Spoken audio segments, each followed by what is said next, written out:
Yanti. Di sini Ustazah mengajar mata pelajaran PPKN. Kaifa halukum jami'an? Baik teman-teman, sebelum kita memulai pembelajaran, alangkah baiknya kita berdoa.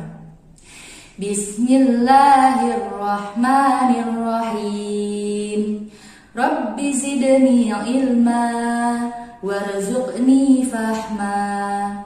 Rabbi israh li sadri wa yassir li amri wahlul 'uqdatam min lisani yafqahu qawli.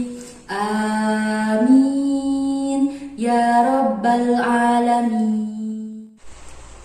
Baik teman-teman, di sini sebelum kita membahas ke pelajaran selanjutnya, Ustazah akan bertanya kepada teman-teman, apa dasar negara Indonesia? Iya, betul. Dasar negara Indonesia yaitu adalah Pancasila. Nah, di sini kita akan membahas sejarah mengapa Pancasila dipilih sebagai dasar negara Indonesia.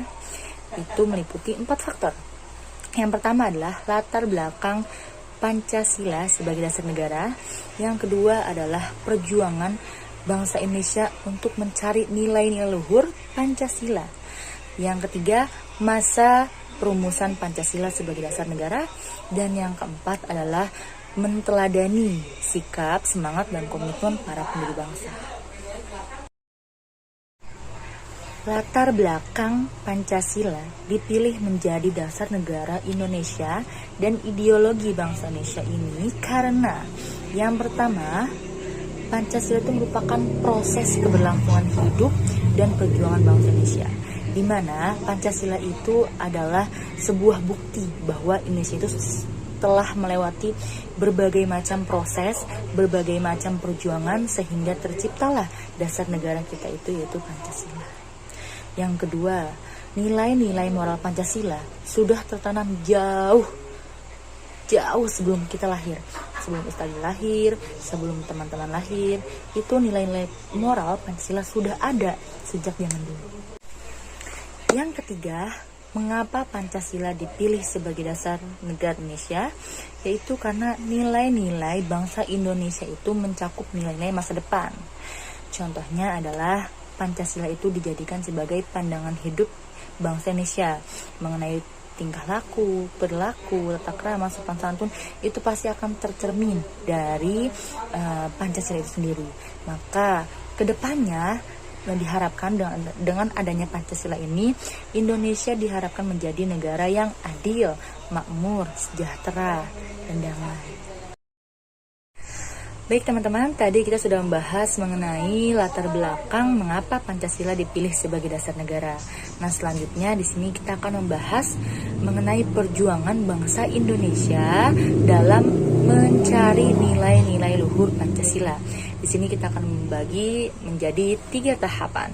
Yang pertama adalah masa terbentuknya negara Indonesia, yang kedua adalah masa kerajaan, dan yang ketiga adalah masa melawan penjajah. Baik, di sini Ustazah akan terangkan satu persatu ya teman-teman. Yang pertama adalah masa dibentuknya negara Indonesia ini.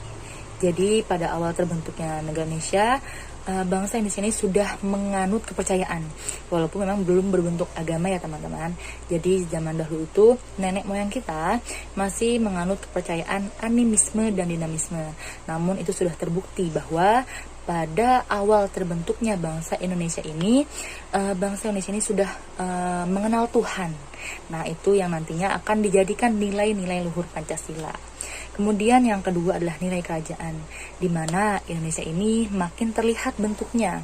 Hal itu terbukti dari catatan yang ditulis oleh Empu Tantular, yaitu dalam bukunya Sutasoma.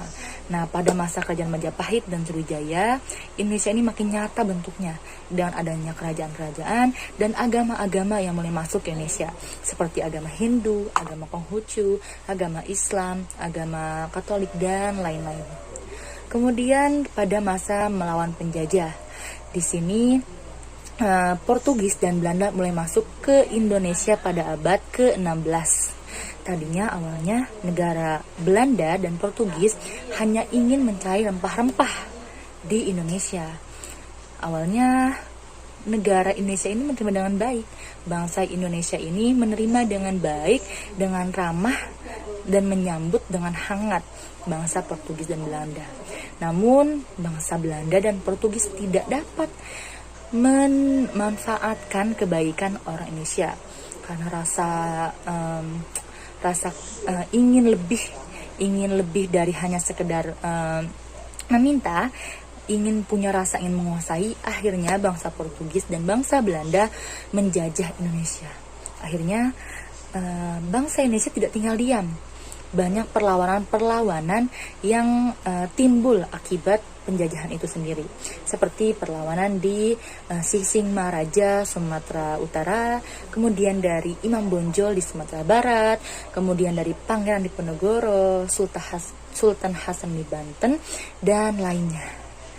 Nah, setelah itu penjajahan pun berlangsung dengan perlawanan-perlawanan yang banyak.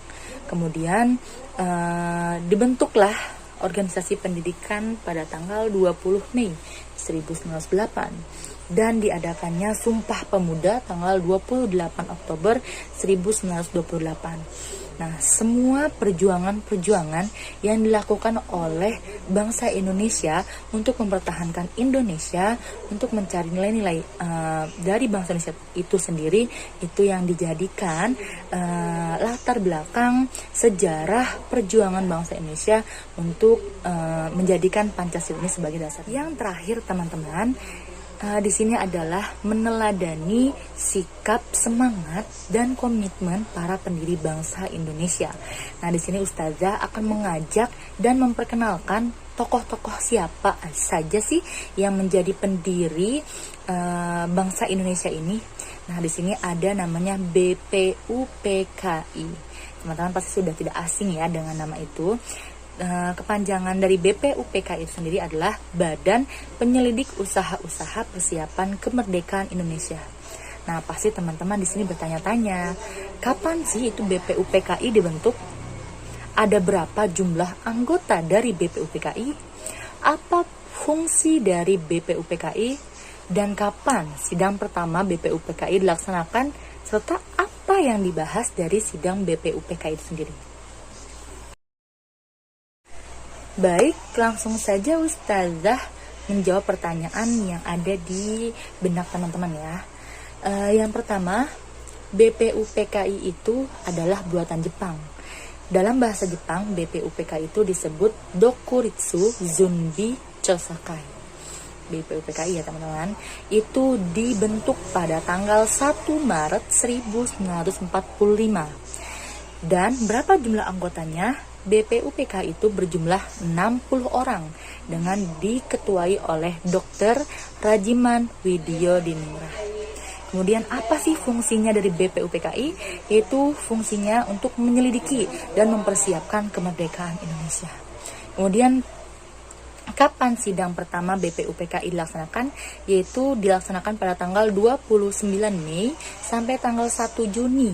Itu membahas tentang dasar negara yang dipakai oleh Indonesia yang sekarang kita sebut dengan Pancasila.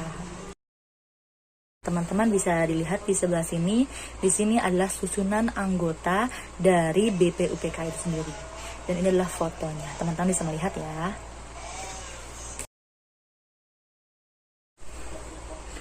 Wah, sudah habis nih teman-teman perjumpaan kita. Maka dari itu, Ustazah mohon pamit undur diri.